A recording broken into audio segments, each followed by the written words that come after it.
Ia datang setiap malam, berbaring di sisiku.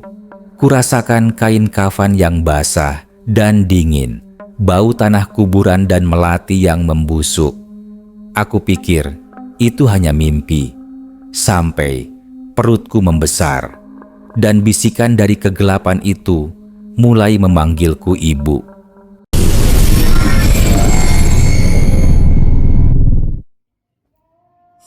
Malam itu, setelah bulan sabit melukiskan bayangan pucat di lantai ruang tamu, Laras duduk sendiri. Angin malam berbisik di luar, membawa aroma tanah basah dan duka yang tak pernah pudar sejak suaminya, Pak Budi, meninggal 2 tahun lalu. Sejak saat itu, rumah ini terasa seperti peti mati yang dingin, dan Laras adalah satu-satunya penghuni yang masih bernapas. Namun, akhir-akhir ini ada sesuatu yang berbeda. Sebuah kehadiran yang tak terlihat, tak terucapkan, tapi terasa nyata, mulai mengisi kekosongan itu. Ini dimulai dengan mimpi-mimpi aneh.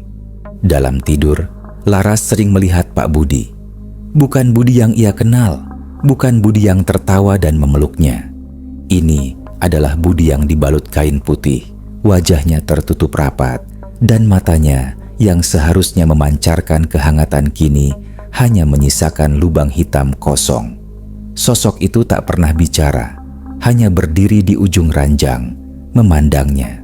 Awalnya, Laras mengira itu hanyalah manifestasi dari kerinduan yang mendalam.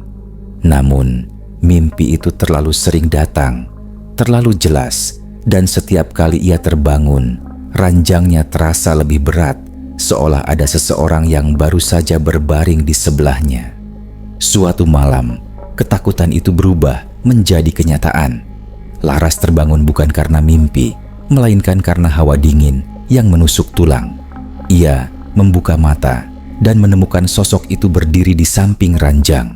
Bukan lagi mimpi, ini nyata. Pocong itu dengan balutan kain kafan yang lusuh dan terikat di kepala serta kaki, kini tidak hanya berdiri. Ia perlahan-lahan dengan gerakan yang kaku dan menyeret naik ke ranjang. Laras membeku, tenggorokannya tercekat, tak mampu mengeluarkan suara. Bau melati yang membusuk memenuhi kamar, dan udara terasa semakin berat. Sosok itu berbaring di sampingnya. Tidak ada kata-kata, tidak ada sentuhan, hanya keheningan yang mematikan. Laras bisa merasakan dinginnya kain kafan menempel di kulitnya. Ia memejamkan mata erat-erat, berharap semua ini adalah mimpi buruk terburuknya. Namun, ketika ia membuka mata kembali, pocong itu masih ada. Pagi harinya, Laras terbangun dengan sisa-sisa keringat dingin. Ranjang di sebelahnya kosong, tapi ia bisa merasakan jejak dingin yang ditinggalkan oleh kehadiran semalam. Dari situlah kebiasaan aneh itu dimulai. Setiap malam, pocong itu datang dan Laras tak lagi bisa lari. Awalnya, kehadiran itu membuatnya ngeri. Namun, seiring waktu, rasa ngeri itu perlahan berubah menjadi sesuatu yang tak bisa dijelaskan. Kehadiran pocong itu, anehnya, memberikan semacam rasa aman. Ia tidur nyenyak, tidak lagi terbangun karena rasa sepi yang mencekam. Dalam kegilaan ini, Laras mulai berbicara pada kehadiran itu. "Kau datang lagi," bisiknya dalam gelap. "Apa yang kau inginkan dariku?" Tentu saja tidak ada jawaban. Namun, setiap kali Laras berbicara, ia merasa ada respons, seolah energi di ruangan itu sedikit berubah. Ia meyakinkan dirinya bahwa pocong itu adalah arwah Pak Budi yang tak ingin meninggalkannya sendirian. Pemikiran itu, betapapun gila, menjadi satu-satunya alasan mengapa Laras bisa bertahan. Ia bahkan mulai mendapati dirinya menunggu malam, menantikan kehadiran dingin yang aneh itu. Ia tak pernah menyangka bahwa kehadiran yang ia anggap sebagai penjaga dari kesepian akan menjadi awal dari mimpi buruk yang lebih mengerikan. Perlahan, batas antara mimpi dan kenyataan, antara hidup dan mati, mulai kabur. Malam demi malam, ritual itu berulang. Setelah senja menelan cahaya terakhir, Laras akan duduk di tepi ranjangnya, menanti, bukan dengan ketakutan seperti dulu, melainkan dengan semacam penerimaan yang aneh. Ia telah mencoba segalanya, berdoa, membaca ayat-ayat suci, bahkan menaburkan garam di setiap sudut kamar. Namun, tak ada yang berhasil mengusir kehadiran itu. Pocong itu selalu datang, melayang masuk dari balik pintu yang terkunci, dan perlahan-lahan berbaring di sisinya. Laras mulai terbiasa dengan bau tanah kuburan dan melati yang membusuk, yang kini menjadi aroma khas di kamarnya. Tapi, satu malam, ritual itu berubah. Laras sedang dalam keadaan setengah sadar, terbuai oleh kantuk yang berat ketika ia merasakan sentuhan. Bukan sentuhan yang kasar, bukan sentuhan yang menakutkan, melainkan sentuhan yang terasa dingin, sedingin es yang merambat naik dari kakinya ke paha. Jantung Laras berdebar kencang. Ia tahu siapa yang menyentuhnya. Ia mencoba melawan, mendorong tubuhnya menjauh, tapi tubuhnya seolah tak mau bergerak. Tangannya terasa berat dan napasnya tertahan di dada. Sosok pocong itu tidak berbicara, namun Laras bisa merasakan energinya.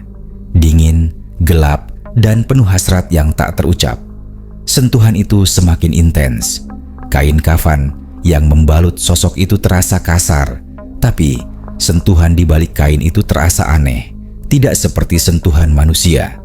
Laras merasakan sesuatu yang dingin dan kaku. Ia memejamkan mata, memohon agar ini semua berhenti. Namun, ia tidak bisa bergerak. Ia terjebak. Malam itu, Laras tidak tidur. Ia hanya berbaring kaku, merasakan kengerian yang tak terbayangkan. Air matanya mengalir ke samping, membasahi bantal yang dingin. Peristiwa itu tidak hanya terjadi sekali. Sentuhan dingin itu mulai datang setiap malam, perlahan, pasti. Laras merasakan dirinya semakin terperangkap dalam kegelapan yang tak berujung. Ia merasa malu, jijik pada dirinya sendiri, namun ia tak tahu harus berbuat apa. Ia telah mencoba lari ke rumah adiknya, namun setiap kali ia kembali, pocong itu akan menunggunya di depan pintu, seolah tahu ia akan kembali. Laras mulai terlihat pucat, kantung matanya menghitam, dan ia tak lagi memiliki nafsu makan. Tetangga-tetangganya mulai berbisik, bertanya-tanya mengapa ia menjadi begitu kurus dan tak terurus. Mereka mengira Laras masih berduka.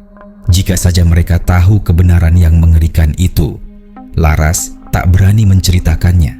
Siapa yang akan percaya ceritanya? Mereka akan mengira ia gila atau mungkin kerasukan. Jadi, ia memilih untuk diam, menanggung bebannya sendirian. Malam-malam yang dulu ia nantikan kini menjadi siksaan yang paling mengerikan. Ia merasa jiwanya perlahan-lahan terkikis, seperti batu yang terkikis oleh ombak. Ia tidak lagi bisa membedakan antara mimpi dan kenyataan. Kadang, ia berpikir bahwa ia telah mati dan semua ini adalah nerakanya. Namun, ada satu hal yang ia tidak sadari. Perubahan yang lebih mengerikan sedang terjadi di dalam dirinya. Beberapa minggu setelah sentuhan-sentuhan dingin itu dimulai, Laras menyadari ada sesuatu yang tidak beres dengan tubuhnya. Awalnya, ia mengira itu hanya kelelahan, mual di pagi hari, pusing yang tak kunjung hilang, dan nafsu makan yang menghilang. Namun, tanda-tanda itu semakin jelas. Siklus bulanan Laras yang selalu teratur, kini tidak datang. Sebuah kecurigaan yang mengerikan mulai merayap di benaknya. Tidak mungkin, ia menjanda selama 2 tahun. Ia tidak pernah dekat dengan pria manapun sejak kematian suaminya. Lantas, bagaimana mungkin? Kecurigaan itu semakin kuat ketika perutnya mulai membuncit, perlahan tapi pasti. Laras tak lagi bisa menyembunyikan perubahan pada tubuhnya. Ia mencoba menenangkan dirinya, meyakinkan bahwa ini hanyalah ilusi, dampak dari tekanan mental yang ia alami.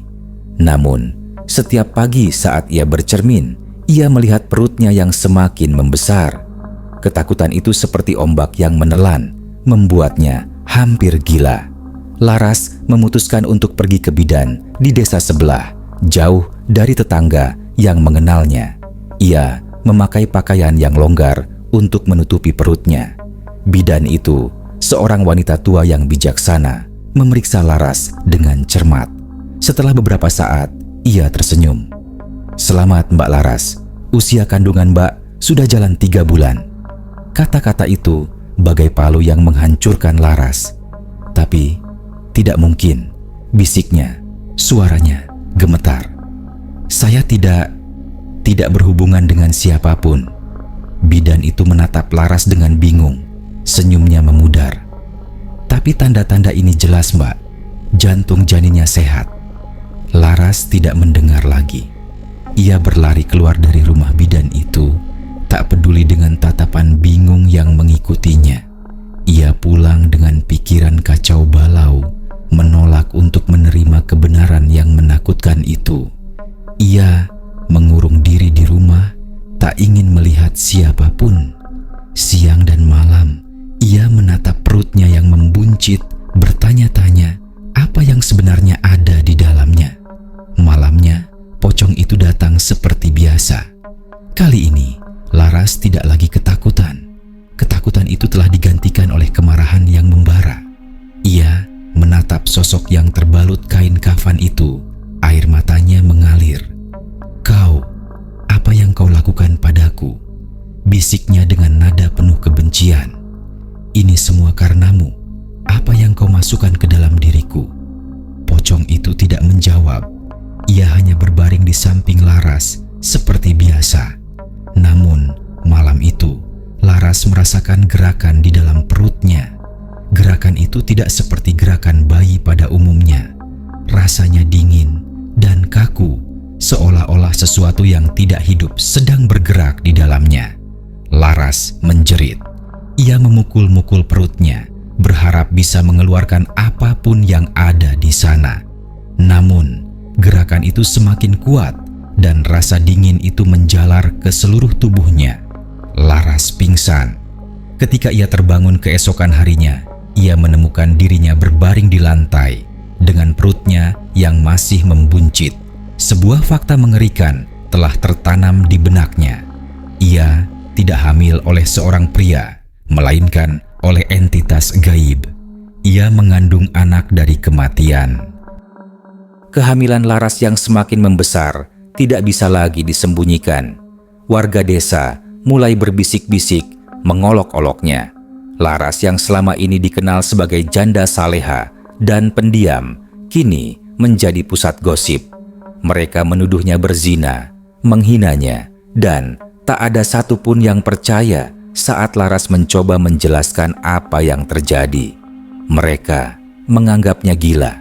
Ibu-ibu yang biasanya menyapanya ramah, kini membuang muka.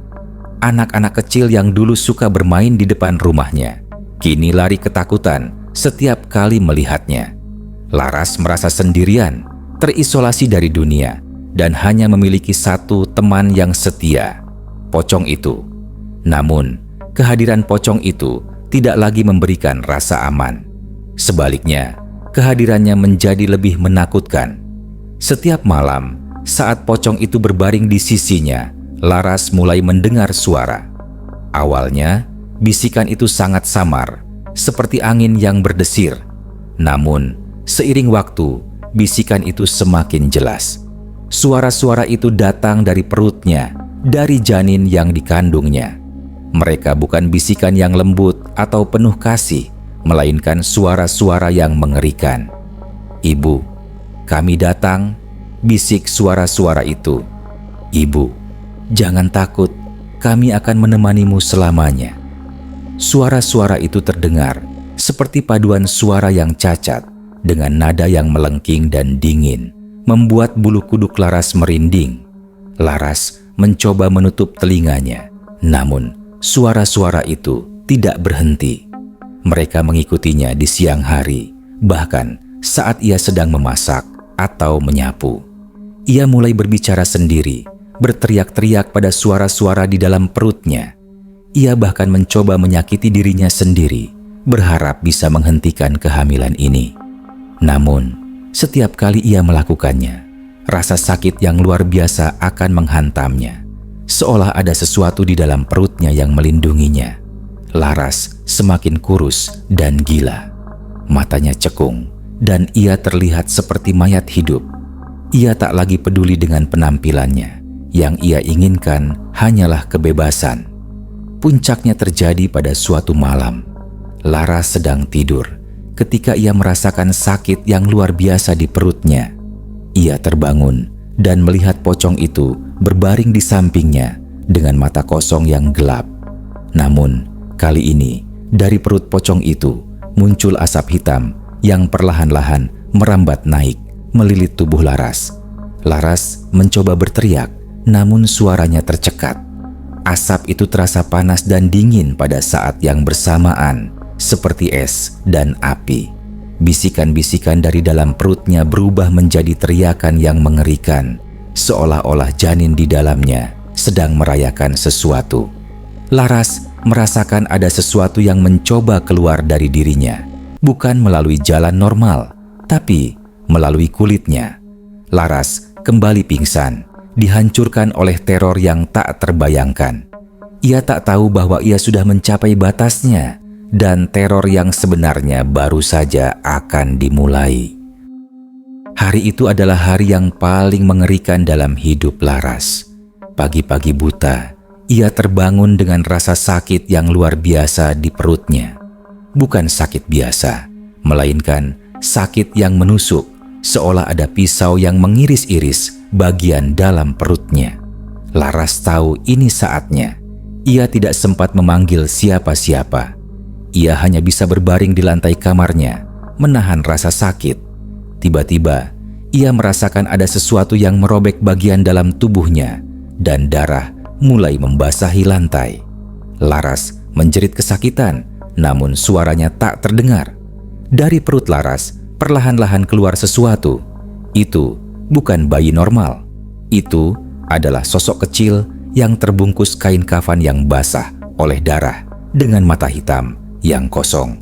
Darah mengalir dari perut Laras, dan di saat yang sama, sosok kecil itu merayap keluar. Gerakannya kaku dan menyeret, seperti pocong miniatur. Laras pingsan. Ketika ia terbangun, ia melihatnya. Sosok itu, ia kini berbaring di sampingnya, dengan mata kosongnya menatap lurus ke arah langit-langit. Darah masih mengalir dari perutnya, namun anehnya, Laras tidak merasakan sakit lagi.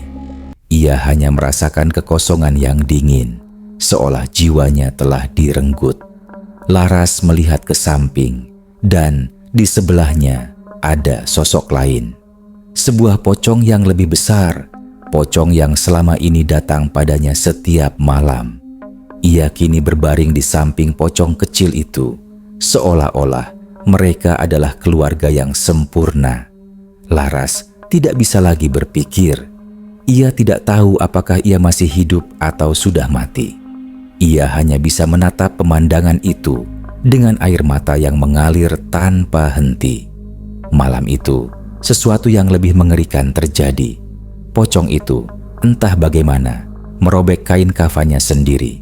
Dari balik kain itu, terlihat wujud yang tak terbayangkan. Wajah yang tidak jelas, dengan mata hitam yang kosong dan kulit yang pucat seperti mayat. Ia tidak memiliki jari, hanya ujung-ujung tulang yang runcing. Sosok itu menyentuh pocong kecil itu, dan dari balik kain kafan pocong kecil itu terlihat wajah yang sama, cacat dan tidak jelas. Wajah itu menoleh ke arah Laras dan tersenyum. Senyum yang mengerikan, yang memperlihatkan gusi yang gelap. Laras tahu ini adalah akhir dari segalanya. Ia tidak akan pernah bisa lari. Ia kini adalah ibu dari anak iblis, dan ia akan selamanya terjebak di rumah ini bersama mereka. Ia kini telah menjadi bagian dari kegelapan yang selama ini ia hindari. Ia menoleh ke arah jendela dan melihat bulan purnama bersinar terang. Cahayanya seolah-olah mengejek, karena di bawah cahaya itu, Laras telah kehilangan segalanya. Laras tahu ia akan mati di rumah ini, dan jiwanya akan menjadi milik mereka selamanya. Ia kini tidak takut lagi. Hanya ada rasa dingin yang mematikan, yang merasuk ke dalam tulang-tulangnya. Kisah Laras tidak berakhir dengan kematiannya. Tidak. Kisahnya menjadi sebuah legenda yang terus hidup, berbisik dari mulut ke mulut di desa itu. Setelah Laras menghilang, rumahnya menjadi angker. Orang-orang yang berani mendekat akan mendengar suara-suara aneh. Bisikan yang dingin, tawa yang melengking, dan suara menyeret yang terdengar di malam hari. Beberapa orang bahkan mengklaim melihat sosok Laras yang kini terbalut kain kafan, bergentayangan di dalam rumahnya, ditemani oleh dua sosok pocong lainnya. Seorang paranormal terkenal dipanggil untuk membersihkan rumah itu. Ia masuk dengan percaya diri, namun ia keluar dengan wajah pucat. Ia hanya mengatakan satu kalimat, "Ada kutukan yang tak bisa diangkat." Kekuatan yang terperangkap di sana bukan dari manusia. Ia tidak pernah kembali ke desa itu lagi. Waktu berlalu dan desa itu menjadi sepi. Rumah Laras kini menjadi sebuah monumen teror, sebuah pengingat akan kegilaan yang menelan seorang wanita. Orang-orang tidak lagi berani melewatinya di malam hari. Mereka yang penasaran dan mencoba mendekat akan menemukan hal-hal aneh. Jendela-jendela rumah itu seringkali terbuka dan tertutup sendiri, dan ada yang melihat bayangan pocong di dalam, seolah-olah mereka masih tinggal di sana. Beberapa bahkan melaporkan mencium bau melati dan tanah kuburan yang menyengat, bahkan dari jarak puluhan meter. Namun, bagian paling mengerikan dari kisah ini adalah apa yang ditemukan bertahun-tahun kemudian. Seorang pemuda yang memberanikan diri masuk ke rumah itu untuk tantangan, menemukan sebuah buku harian lusuh di bawah ranjang Laras. Halaman-halaman buku itu dipenuhi tulisan tangan Laras yang kacau, berisi kisah mengerikannya dari awal hingga akhir. Namun, di halaman terakhir ada tulisan yang berbeda. Tulisan itu rapi dan jelas, ditulis dengan tinta yang berbeda. Tulisan itu berbunyi, "Kau kira kau sudah bebas? Kau salah. Kau membawa kami ke dunia ini, dan kami akan selalu ada di sini, di antara kalian. Tidurlah dan jangan berani membuka mata." Pemuda itu yang membaca tulisan itu dengan keras, tiba-tiba merasakan hawa dingin yang menusuk. Ia menoleh dan melihat sosok pocong yang terbalut kain kafan berdiri di belakangnya. Sosok itu tidak bergerak, namun mata hitamnya yang kosong menatapnya, dan dari bibirnya yang tertutup kain terdengar bisikan yang sama, "Tidurlah dan jangan berani membuka mata." Pemuda itu pingsan. Ia ditemukan keesokan harinya berbaring di samping buku harian itu dengan wajah pucat dan mata yang kosong, seolah jiwanya telah dicabut. Sejak saat itu, setiap orang di desa itu tahu bahwa kisah Laras bukan hanya sebuah legenda. Itu adalah sebuah kenyataan, sebuah kutukan yang masih hidup. Dan di malam hari, di rumah tua itu, seseorang bisa mendengar bisikan pocong yang berbisik, "Kami akan selalu ada di sini, menunggu." Dan kini, kisah ini menjadi bisikan angin, terus berhembus di antara pepohonan, masuk ke telinga orang-orang yang berani mendengarkannya. Karena di balik setiap bayangan, di dalam setiap rumah kosong, mungkin ada sesuatu yang menunggu. Sebuah janji mengerikan bahwa kematian bisa datang dalam wujud yang paling tak terduga, dan kadang ia tidak ingin pergi sendirian. Jangan pernah tidur dengan mata tertutup, karena mungkin ada yang ingin berbagi ranjang denganmu.